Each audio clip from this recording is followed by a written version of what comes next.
सोचा था उनमें आए हुए क्वेश्चंस की। तो विदाउट वेस्टिंग एनी टाइम चलिए स्टार्ट करते हैं। तो हमारा पहला क्वेश्चन है, Pandit Shiv Kumar Sharma is related to which instrument, मतलब ये कौन सा इंस्ट्रूमेंट बजाते हैं। तो ये आप इनकी फोटो देख सकते हैं। इस इंस्ट्रूमेंट का नाम है संतूर। आइए नेक्स्ट स्लाइड की तरफ बढ़ते हैं। Department of science and industrial technology was founded in which year? So it was 1985. Salal Dam is on which river? So it is in Chenab River. कैडी एक टर्म होता है जो कि गोल्फ स्पोर्ट से रिलेटेड है। तो चलिए नेक्स्ट स्लाइड की तरफ बढ़ते हैं। G7 समिट जो 2017 का हुआ है वो कहाँ पर हुआ था? तो वो है इटली में होगा, और जो इससे पहले हुआ था वो शायद जापान में हुआ था। आप लोग जरूर चेक कर लीजिएगा। ये एक रीजनिंग का क्वेश्चन था। कंगारू अगर ऑस्ट्रेलिया में है तो उसी हिसाब से ऑप्शन के हिसाब से ये आएगा पेंगुइन अंटार्कटिका में पाए जाते हैं। हालांकि एक ऑप्शन था जो कैमल था और डेजर्ट लिखा हुआ था। तो आप याद रखिएगा कि आपके राइट हैंड साइड में एक कॉन्टिनेंट होना चाहिए और डेजर्ट कहीं से भी कॉन्टिनेंट नहीं है। President rule imposed on state is in which article. तो ये आर्टिकल 356 है। इसको स्टेट इमरजेंसी भी कहते हैं। और 360 जो है वो है फाइनेंशियल इमरजेंसी। जो 3 इमरजेंसी का आर्टिकल है वो आपको जरूर से याद होने चाहिए। वो मैंने अपने आर्टिकल वाले वीडियोस में भी डिस्कस किए थे। तो चलिए नेक्स्ट स्लाइड की तरफ बढ़ते हैं। About ISRO, which option was not true. तो ऑप्शन में दिया था इसरो लॉन्चेस 104 सैटेलाइट्स, जो कि बिल्कुल सही है। Vikram Sarabhai is father of space research, ये भी सही है। और ये है in the memory of doctor Vikram Sarabhai, ये भी सही है। जो लास्ट ऑप्शन है वो मुझे याद नहीं आ रहा है, यही वो था जो कि ट्रू नहीं था। तो जिन्होंने भी ये तीनों को छोड़ के लास्ट ऑप्शन पे टिक मारा होगा उनका बिल्कुल सही है। एक क्वेश्चन था कन्वेंशन ऑन क्लाइमेट चेंज, तो उसका आंसर होगा क्योटो प्रोटोकॉल। मुझे सिर्फ क्योटो प्रोटोकॉल के बारे में ही पता है और बाकी जो 3 ऑप्शंस थे वो मैं याद नहीं कर पा रहा हूँ, उसके लिए माफी चाहूंगा। फिर था first deputy PM of India.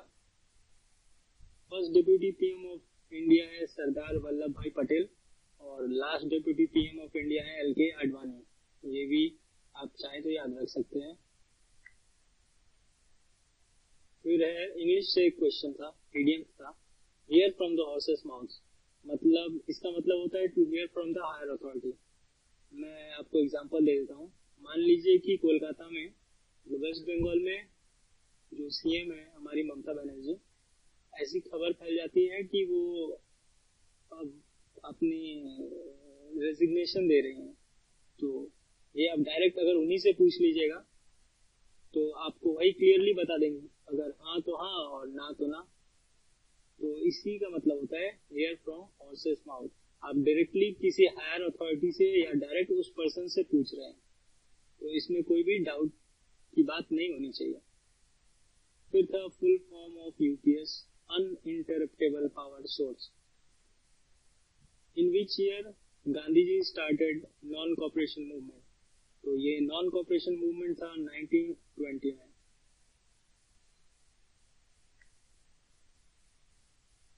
फिर है नेम ऑफ द पर्सन्स जो कि ज्ञानपीठ अवार्ड उन्हें मिल रहा है।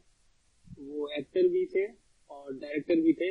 इनका नाम था गिरीश रघुनाथ कार्नाड। नेक्स्ट स्लाइड की तरफ बढ़ते हैं।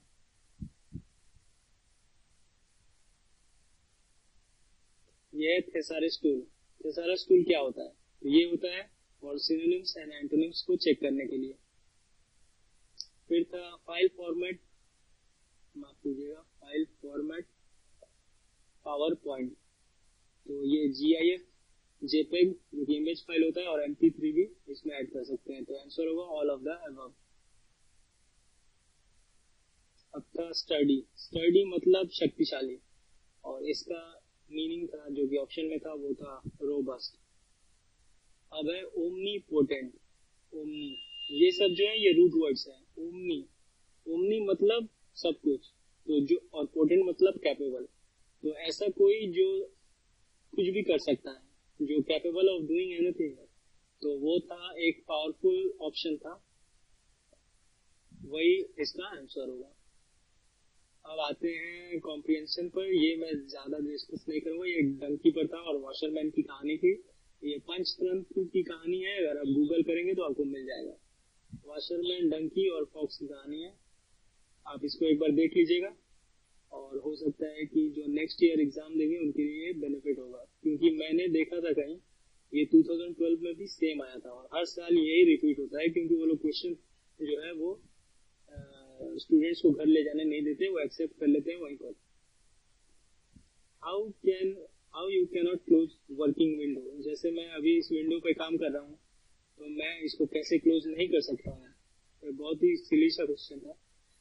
इसमें दिया हुआ था दो ऑप्शन, तो ये दिए थे कि Alt F4, अगर मैं Alt F4 दबाता हूँ तो वो ये विंडो कट जाएगी।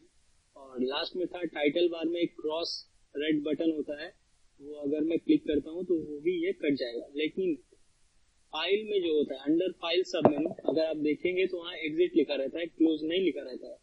तो इसीलिए इसका आंसर होगा you cannot close by selecting close from file sub menu as there is an exit option. अब था करेक्ट स्पेलिंग, इसका था एक्सटसी, इसका मतलब होता है जॉय। फिर था जो इनकरेक्ट स्पेलिंग था उसका आप स्पेलिंग देख लीजिए। अपेरेंटली का स्पेलिंग ये लिखा हुआ था, लेकिन ई की जगह ए होता है। और मैंने जितने रिकॉल कर पाए मैंने यहाँ डिस्कस कर दिए हैं। अगर आपको और भी कुछ याद है तो आप जरूर कमेंट कर सकते हैं, और मैं जल्दी ही कट ऑफ की प्रेडिक्शन भी लाने वाला हूँ। कुछ लोगों से मैं बात करने के बाद ही ये आपको बता सकता हूँ। तो थैंक यू। अगर आपको पसंद आए तो जरूर सब्सक्राइब करिएगा हमारे चैनल सेल्फ स्टडी।